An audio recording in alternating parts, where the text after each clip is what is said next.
ये चीख पुकार, ये छीना झपटी, ये भरे बाजार मस्ती चिल्लम चिल्ली और काला चश्मा लगाए सफेद शर्ट में खड़े ये जनाब कहते हैं कि औरत सब बर्दाश्त कर सकती है, लेकिन अपने सुहाग को किसी और के साथ बंटते हुए नहीं देख सकती है।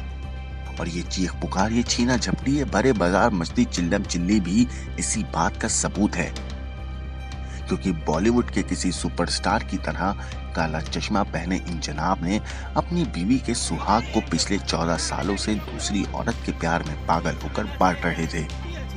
लेकिन जब इनकी ये पोल खुली तो इनकी हालत कुछ ऐसी हो गई कि ना घर के रहे और ना घाट के। दरअसल हुगली जिले के चुचूरा में एक शादीशुदा आरपीएफ कर्मी के अवैध संबंधों का भांडाफोड़ होने के बाद वो इलाके में चर्चा का सबब बने हुए हैं।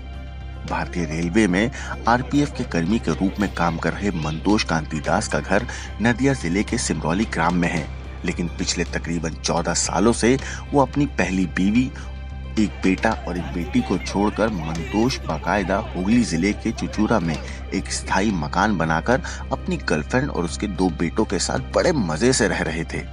आस पड़ोस के लोगों को इन जनाब ने ये बोल रखा था कि ये औरत उनकी बीवी है, ना कि उनकी गर्लफ्रेंड।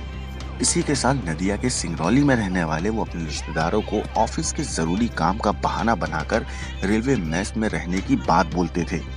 आपको बता दें कि आरोपी आरपीएफ कर्मी अपने रिश्तेदारों को ये बोला करते थे कि ये औरत कभी उनकी ऑफिस सहयोगी है तो कभी बोलते थे कि उनकी मुंह बोली बहन है। पहले मंतोष अपने पैतृक गांव नदिया के सिमरौली में वैसे अक्सर जाया करते थे, लेकिन पिछले कई सालों से उन्होंने अपने पैतृक गांव में जाना बिल्कुल बंद कर दिया था, जिसके बाद उनकी पहली बीवी ने बाकायदा कोर्ट की शरण ली और कोर्ट की मदद से अपनी पत्नी के गुजारे के लिए हर महीने 10,000 रुपए मेंटेनेंस देने की मांग रखी। इसी दौरान मंतोष के स्थायी ठिकाने का पता लगते ही उनकी पहली बीवी और बेटा उनके हुगली के मकान पर आ धमके।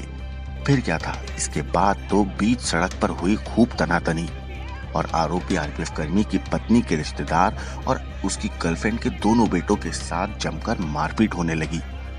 इस कहासुनी और धक्का मुक्की में आरपीएफ कर्मी के बेटे के शरीर पर कुछ चोटें भी आईं।